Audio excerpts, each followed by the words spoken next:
Hello, welcome to Dataiku Product Days. My name is Darren Brown. I'm excited to talk to you today about Dataiku's approach to machine learning, or AutoML. Now, if you're unfamiliar with Dataiku, it's an end-to-end platform that lets teams collaboratively build analytic products. We're talking about data access, data prep, model building, deployment monitoring, and more. But today, I'll be focused on model building with AutoML. I'm a sales engineer here at Dataiku. I help our customers evaluate uh, and adopt our software. Now, before joining Dataiku, I worked as a data scientist at Disney and the CIA and the United States Air Force. So I've been doing analytics and building predictive models for over 20 years, well before the job title of data scientist came along. While my job titles have evolved over time, I've always enjoyed the challenge of using data to solve a problem, make better decisions. My leaders have always wanted those solutions as fast as possible. So there's no surprise that nearly every data science tool in the market says they've got automated machine learning. Now, I have to admit that I get nervous when I hear automated anything when it comes to my job. Analysts probably need to be able to explain their work. Businesses want and are increasingly required to explain how they're using AI and ML. So this nervousness around automated machine learning is legit. I think I think this concern fosters, you know, the myth that AutoML is not for real data scientists. Now, in my job, I get to talk to a lot of people about analytics and machine learning, and I hear things like it's a black box, or my options are going to be limited. And frankly, I like to code. So with Dataiku, the reality is actually that AutoML accelerates model development. So Dataiku's AutoML provides a framework where we're not in a black box, but we're in a structured approach that, one, ensures you follow the best practices. Two, ensures you have a standardized way to compare and validate models before and after deployment.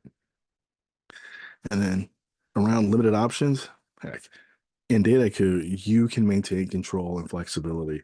So you will decide, how your models are made. You'll make choices around feature engineering, algorithms, hyperparameters, evaluation metrics, etc.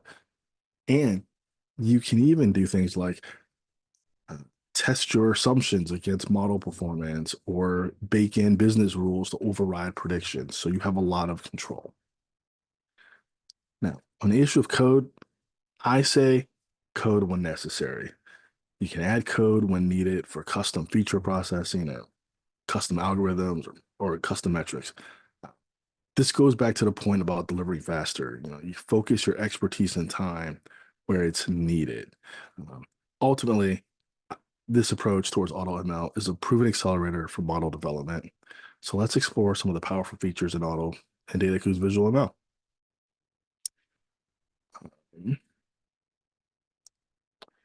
All right. Okay, so we've jumped into a Dataiku project. We're in the flow, which is our visual representation of our entire project. Just kind of a quick recap. The squares they represent data sources, and the circles, those are recipes where we apply various data transformations things to our data throughout the pipeline. And for this example, we're dealing with some medical data. So we're trying to predict heart disease based on various bits of medical information on a given patient, and so we're going to use this information to predict heart measures. Not really important, but just give some context as we're flipping through things. So we've got our data flow here. As you can see, we've got our data. We've done some cleanup, and now we're ready to build a model. Now today we're going to focus on classic ML. Sorry, no generative AI, but you can check in on another session with my colleague Dimitri, who's going to talk to you about Gen AI within Dataiku. Now, one could say AutoML and Dataiku is a bit of choose your own adventure, and the adventure begins here with the lab. Actually, before we get into it, I want to mention that one can easily or still build, not necessarily easily, one can still build full code based, model development inside of Dataiku using, like our code recipes. So in this example, we have our training data set. It's going into a Python code recipe. And, inside that recipe, there's, a lot of scikit-learn kind of things happening. And those models and the model experiments are being saved into this folder. And with our ML flow integration, we're tracking all that experimentation. And so we can see these various models that are being produced by that code, and we can compare them and go back and pick which ones we'd like to use. So, so you can still do things in a full code way inside of Dataiku. But we're talking about AutoML and how it's an accelerator. So let's get back to that. Let's go back to our lab. So at the top, I said AutoML and Dataiku is a structured approach to model building. And it starts here with the very first question of what are you trying to do? Are we doing prediction or clustering? So here you're going to pick. So the lab is our sandbox environment for supervised and unsupervised machine learning tasks. And we have things, like I said, prediction and clustering, but we also have time series forecasting, causal ML, uh, object detection, and image classification. And so if we pick our prediction, because that's what we're trying to do for this example, so we can select our feature, which in this case is predicting heart disease. You can see AutoML, again, is going to present you with some more choices around, what type of sort of preset algorithms do we want to try? And this is just really a decision based around, do we want some quick things that we can do really fast? Do we want interpretable models, or are we kind of just focused on accuracy and going with sort of the most, you know, complex models that we can throw at our problem? And of course, there's the expert track where you can, again, write code and kind of build your own algorithm, etc. Now, I'm going to go into a completed analysis for this, um, just to kind of showcase these features within AutoML. So we'll jump in here. We'll go to our design. Let's quickly run through these options. So at the top, you'll notice on this left side of the screen, Dataiku breaks the model design process down into, these sections. And this is, again, this structured approach. So, we set our targets. We can set our training and our split, of our data of how we want to, how do we want to split things up for evaluation purposes. We can choose our hyperparameter, our metrics for hyperparameter optimization. And so we can pick things like ROC, or AUC. I can't talk.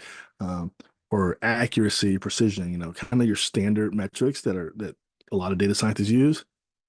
But we can go outside the box, and if you want, you can add a custom metric, and you can write your own function to do some sort of custom metric that makes sense for what you're trying to do. So what you'll see here again is you have control, flexibility, and you can code when you want to.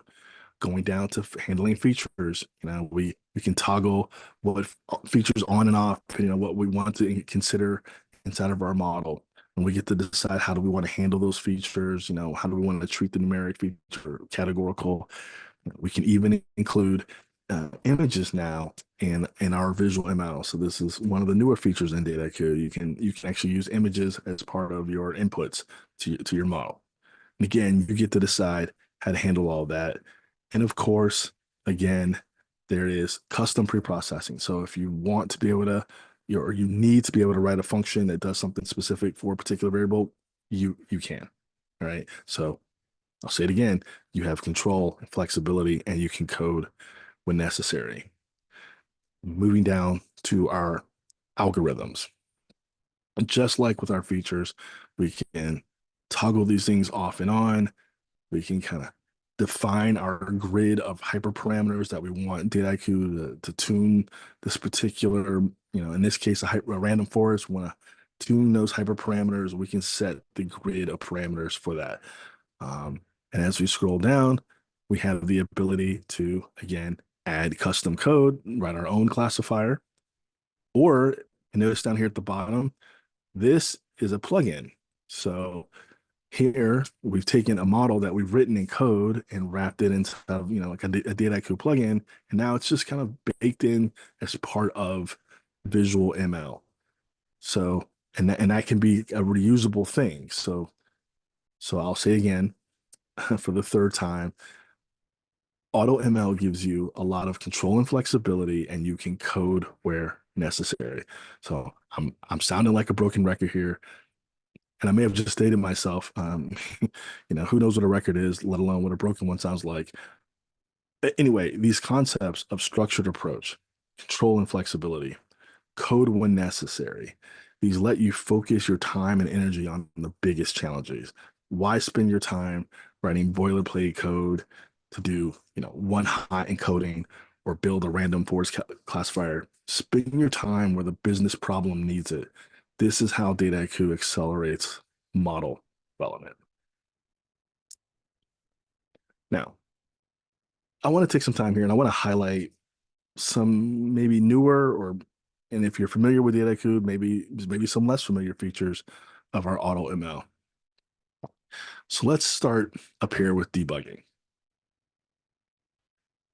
Now, whether you're an experienced data scientist or someone new to building models, we can all make mistakes or overlook things. And so here we can turn on a variety of diagnostics to alert us of common pitfalls and issues, such as overfitting or data leakage. And Dataiku will look out for these things. Scrolling down, we have assertions. Sometimes the person building a model, well, they're not that familiar with the detailed workings of the business. So with assertions, I think Dataiku gives subject matter experts a way of testing assumptions or expected outcomes. So after our model is trained, our hypothesis will be tested, and if violated, we'll get a warning. So like looking at this example right here, we have an assertion. I've named it, resting BP greater than 149. And so I've got sort of a theory or a belief that when the resting blood pressure is over 150 or 150 and higher, I expect that heart disease is going to be present 90% of the time. So I build that out, that little UI. I can have this assertion, and then this will be tested with our model to see if the model is sort of following along with that theory. So it can either confirm what I'm thinking, and if not, one of us, either I can go back and retrain the model, try to get some new data, or I can kind of maybe reevaluate my understanding of how things work. But um, this structured approach again helps us, bake in these sanity checks that really help ourselves and our stakeholders build trust in whatever model we decide to deliver. Next, let's take a peek here at model overrides. And this is kind of another trust building, feature, right? There are cases when a subject matter expert or the business has a set of rules that will supersede a model's prediction, and we want to sort of bake that into our model. So here we have a rule that like, hey, if the max achieved heart rate is over 100, let's just say they have heart disease, we're not going to take any chances.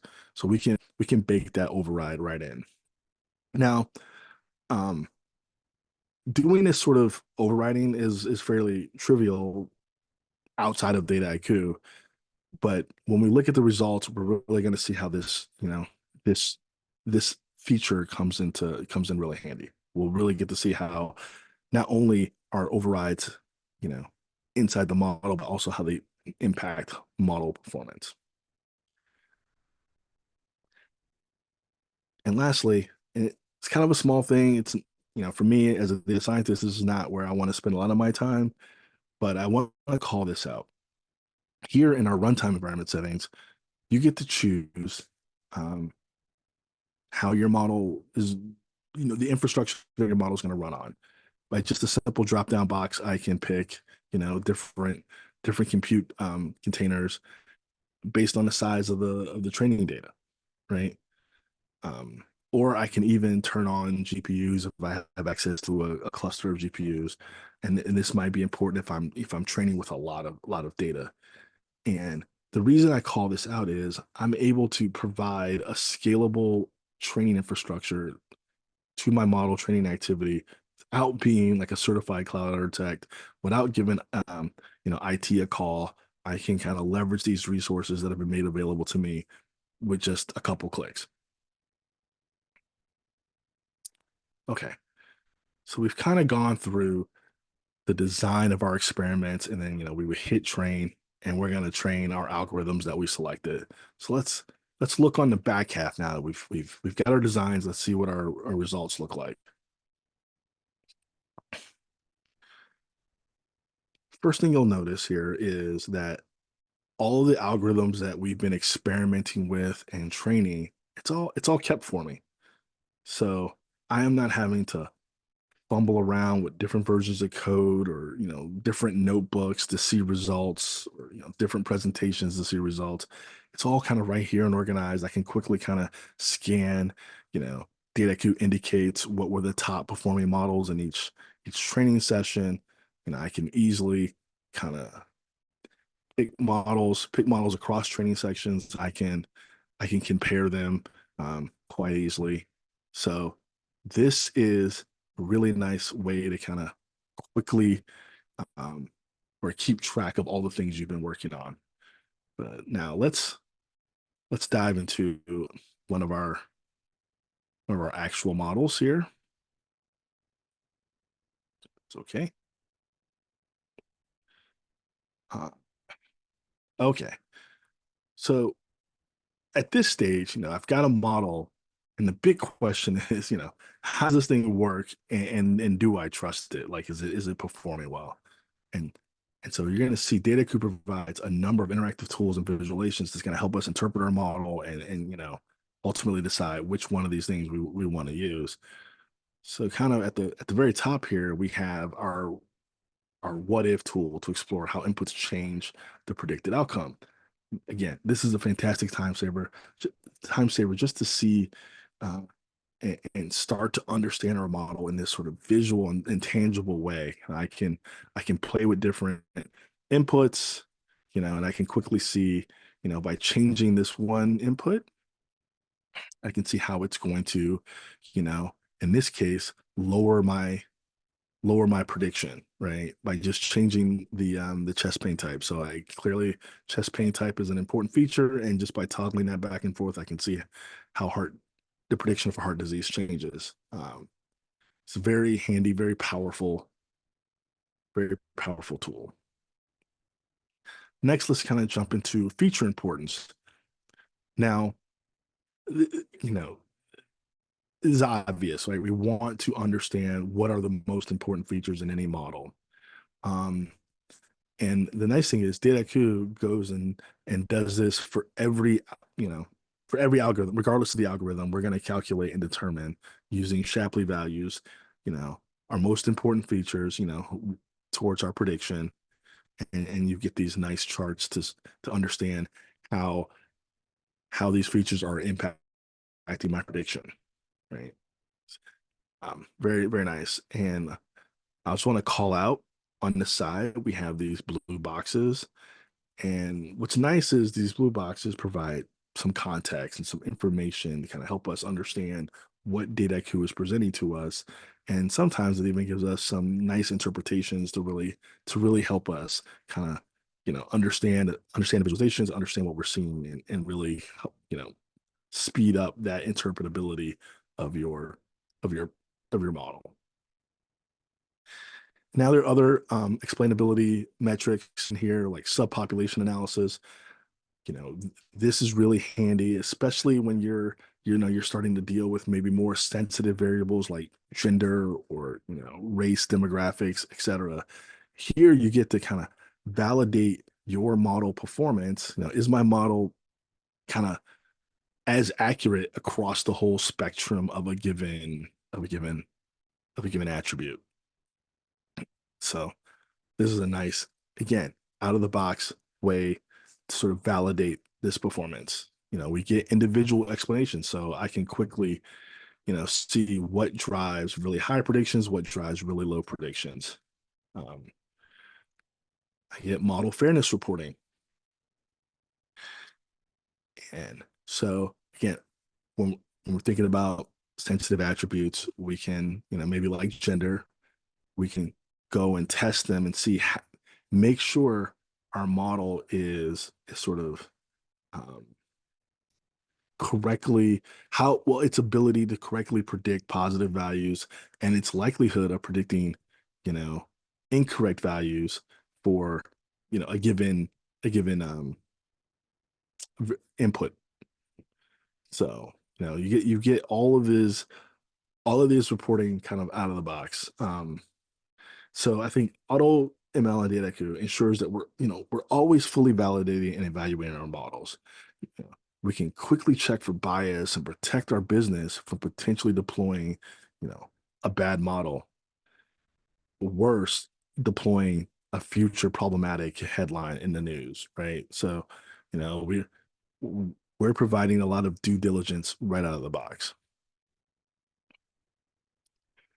Now, moving down to performance metrics, again, we can see Dataiku will produce all manner of performance metrics. Got our fusion matrix, ROC curves, um, density charts. And again, going back to our metrics, we've got our performance metrics, but we also have our assertions. So now on that design side, we're able to sort of, hey, I believe this. On the back end side of the results, I can now test out to see, is my model matching up with my expectations. So we had an assertion about resting blood pressure, and you can see here our results were that it didn't match. And so now I have the ability to kind of either go back and maybe reevaluate my data, reevaluate my model techniques, or I can reevaluate my assertion. I mean, I think in this case, I might reevaluate my assertion since I'm no medical expert and I was just guessing. Um, and then going down, I can also see my overrides, right? Um, and the, I can see how often my model needed to actually override its prediction, and I can then see the impact of the override on the sort of the accuracy and performance of my model. So I get all of my performance metrics of accuracy and all these things with and without overrides. So, this is all of these things here are designed. Number one, like very quickly, I was able to ascertain, the quality of this model and see how it's performing. But more importantly, with this structured approach, I get these consistent metrics every every time I make a model. And so then I'm always kind of doing things the most thorough and complete way possible when I'm building out models inside of Dataiku. Now, once we're happy with the model, we can click deploy and you'll see our model show up as this green diamond this represents a saved model object inside of our project. And, if I click into it, I even get version control right inside of this. So, previously I deployed a logistic regression. And as you saw in my training sessions, I ran a bunch of other things, and I got a random forest calculator, a random forest classifier that I think performed better. So I deployed that, and so you can see that version change. Again, I can click into it. I can see all of my performance stats. And now, you know, thinking back to some of my experiences as a data scientist, we weren't always consistent in building out such robust metrics to explain and validate our models. One might even one might not even think to build some of these measurements. So either way, a data scientist would have had to code all this up. And that information likely would have been buried in a Jupyter notebook or something. But Dataiku's AutoML gives it to you all right here. It lives within the project. It can easily be, exported to a document or published to, you know, our dashboard and shared with our peers. So I can already done like a little dashboard here. And so look, I took our what if tool, I threw it in the dashboard, I added a discussion tile. So, I can play with this. I can, write questions, ask questions of maybe a colleague or tag in a subject matter expert. No problem. I can quickly see my confusion matrix or rot curve. So again, with just a few clicks, I'm able to build a model, build several models, evaluate those models, and share and validate them out and share the results, share them with the business to make sure that we're doing things the right way. Um,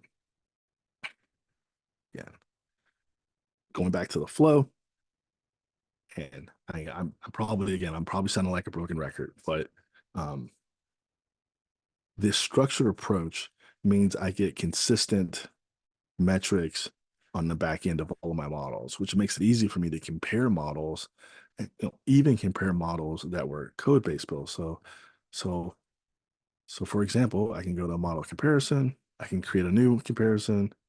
Uh, I can I can select from my saved models here. So we've got our random forest that we've got in our project, and then we've got our code-based model that I showed you earlier with our code. And then we even have our logistic regression. So I can select all of these. I can I can get a nice comparison. I can compare the important features across all of these models. I can compare performance metrics across all of these models all easily, all because we're using a structured approach, and Dataiku is sort of taking care of these things for me on the back end. And this is just a massive time saver for building, understanding, and ultimately, pushing something into production.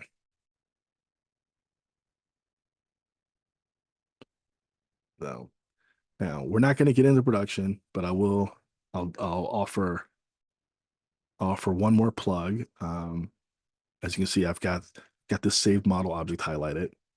If we go over to our action menu, it's pretty easy for me to just now create an API off of this, so I can do real-time scoring, or I can use our scenarios and create like a batch scoring job that runs daily, hourly, whatever, to, if I need to do batch scoring.